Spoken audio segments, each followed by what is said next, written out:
नमस्कार, आप देख रहे हैं चैलेंज न्यूज। मैं नैन्सी प्रसाद। देखते सुबह की 10 ताजा खबरें।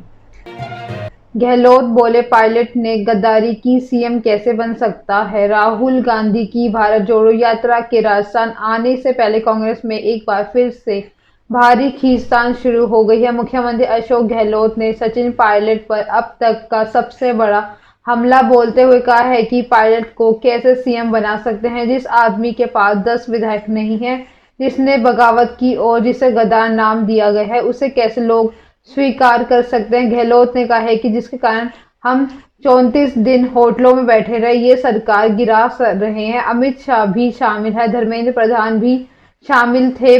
गहलोत ने एनडीटीवी न्यूज चैनल को दिए इंटरव्यू में पायलट पर हमला बोला। गहलोत कैब के द्वारा पायलट को स्वीकार नहीं करने के सवाल पर गहलोत ने कहा है कि जो आदमी गद्दारी कर चुका है उसे हमारे एमएलए और मैंने खुद भुगता है। 34 दिन तक होटलों में रह रहे हैं, उनको वो कैसे स्वीकार करेंगे। असीम मुनीर होंगे पाकिस्तान के नए आर्मी चीफ। लेफ्टिनेंट जनरल असीम मुनीर पाकिस्तान के नए आर्मी चीफ होंगे। वे आईएसआई के चीफ रह चुके हैं। अब वो जनरल कमर जावेद बाजवा की जगह लेंगे। भाजपा 29 नवंबर को रिटायर्ड हो रहे हैं। जनरल मुनीर वही हैं जिन्होंने पूर्व पीएम इमरान खान को आसपास मौजूद भ्रष्टाचार के बारे में बताया था। इसके बाद भी उन्हें उनके पद से हटा दिया गया है। 14 फरवरी 2019 को हुए पुलवामा हमले में भी असीम मुनीर की साजिश थी।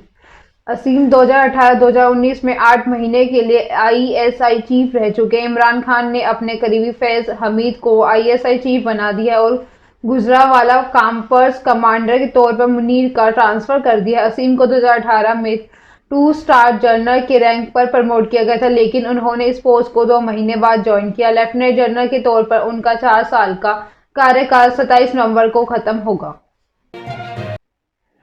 जेल वीडियो लीक केस में दिल्ली एचसी जाएंगे सत्येंद्र जैन। दिल्ली केस मंत्री सत्येंद्र जैन के वकील ने राहुल मेहरा ने उस अर्जी को वापस ले लिया जिसमें उसने जेल के वीडियो मीडिया में लीक होने के रोकने की बात कही थी। राहुल मेहरा अब इस मामले में दिल्ली हाईकोर्ट का रुख करेंगे। इससे पहले उन्होंने मंगलवार को दिल्ली के राउज एंड व्यू कोर्ट में याचिका दायर की थी। मामले में आज सुनवाई होनी थी। उधर जस्टिस विकास ढुल की बेंच में तिहाड़ जेल प्रशासन को नोटिस भेजकर जवाब मांगा था। मीडिया रिपोर्ट्स के मुताबिक नोटिस में कहा गया है कि अगर जैन व्रत कर रहे हैं तो उन्हें दिल्ली जेल नियमावली के मुताबिक खाना दिया जाएगा। दरअसल बीजीपी पिछले एक हफ्ते से सत्येंद्र जैन की जेल लाइफ से जुड़े 5 वीडियो शेयर कर चुके। इनके आधार पर ये सवाल उठाए गए हैं कि जेल में उन्हें सुविधाएं क्यों दी जा रही है।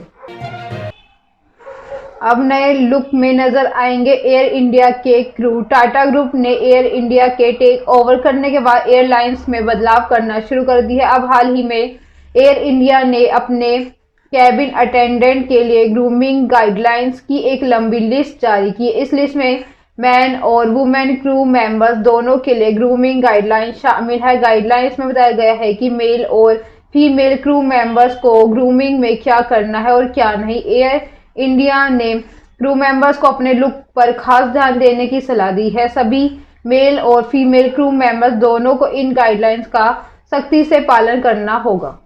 एयर इंडिया ने ग्रूमिंग गाइडलाइंस में मेल क्रू के उन मेंबर्स को जिनके बाल कम है या जिन्हें गंजापन है, उन्हें क्लीन शेव से यानी बॉल्ड लुक रखने को कहा है। ऐसे में क्रू मेंबर्स को अपने सिर को रोजाना शेव करने को भी कहा गया। गाइडलाइंस के मेंबर्स को क्रू कट हेयर स्टाइल रखने की परमिशन नहीं दी गई है। इतना ही नहीं, मेल क्रू सिर पर बिखरे हुए बाल या लंबे उलझे बाल वाली हेयर स्टाइल भी नहीं रख सकते हैं।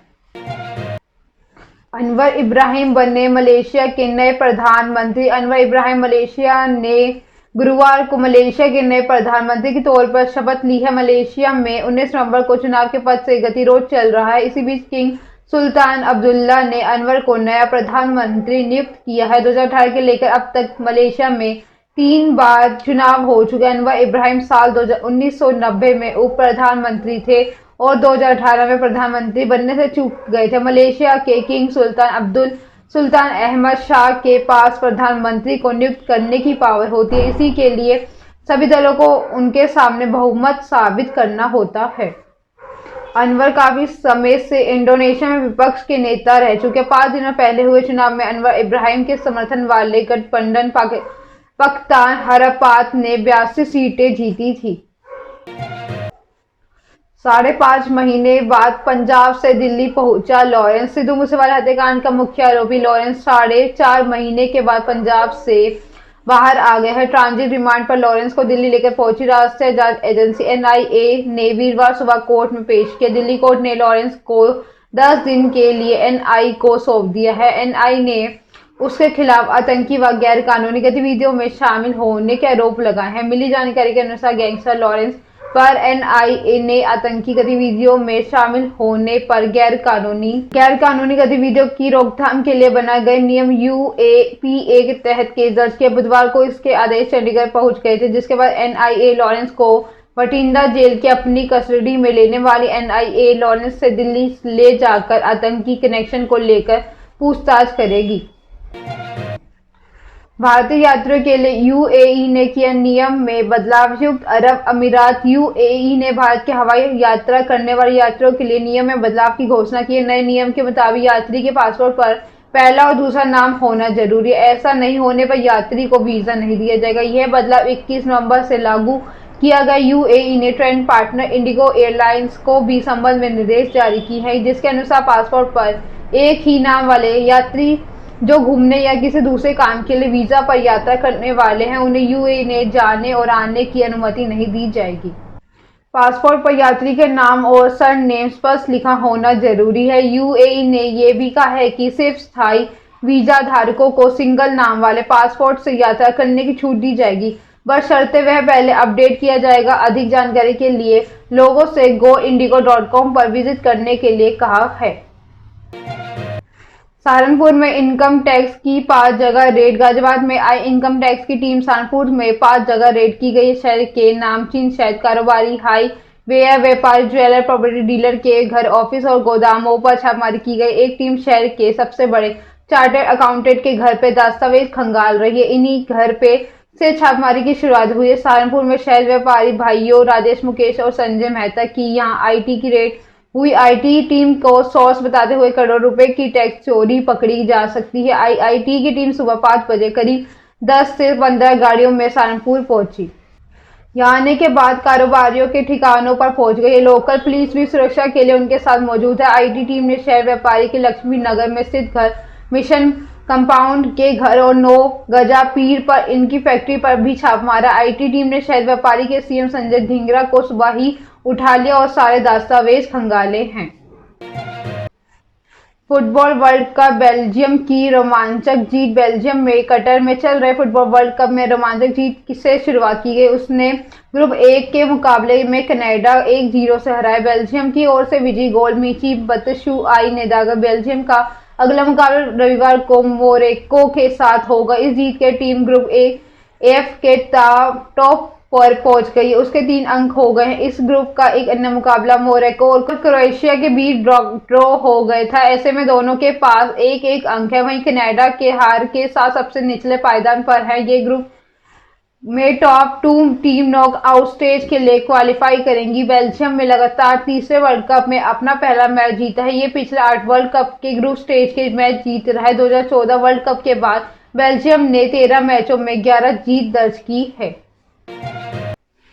फवाद माहिरा की फिल्म ने तोड़े कई रिकॉर्ड। फवाद और माहिरा खान की फिल्म द लीजेंड ऑफ मोला जट ने वर्ल्ड वाइड बॉक्स ऑफिस पर धमाल मचा दिया। फिल्म ने दुनिया भर में 8.95 मिलियन के कलेक्शन किए। पाकिस्तान करेंसी में ये कीमत 200 करोड़ रुपए से ज्यादा होती है। दमदार कलेक्शन के साथ द लीजेंड ऑफ मोला जट सबसे ज्यादा कमाई करने वाली पाकिस्तानी फिल्म बन गई। बता दें कि घरेलू बॉक्स ऑफिस पर फिल्म ने 80 करोड़ कमाए हैं। ये फिल्म को ओवरसीज कलेक्शन 120 करोड़ पाकिस्तानी रुपए के आसपास है।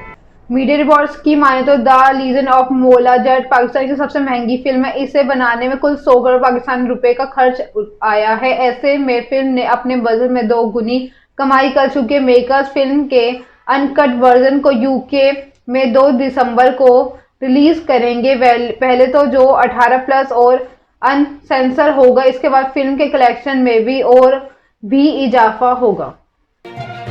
ये थी सुबह की 10 ताज़ा खबरें। ऐसे अपडेट्स के लिए बने रहे हमारे चैनल को लाइक करें, कमेंट करें एंड सब्सक्राइब करना ना भूलें। धन्यवाद।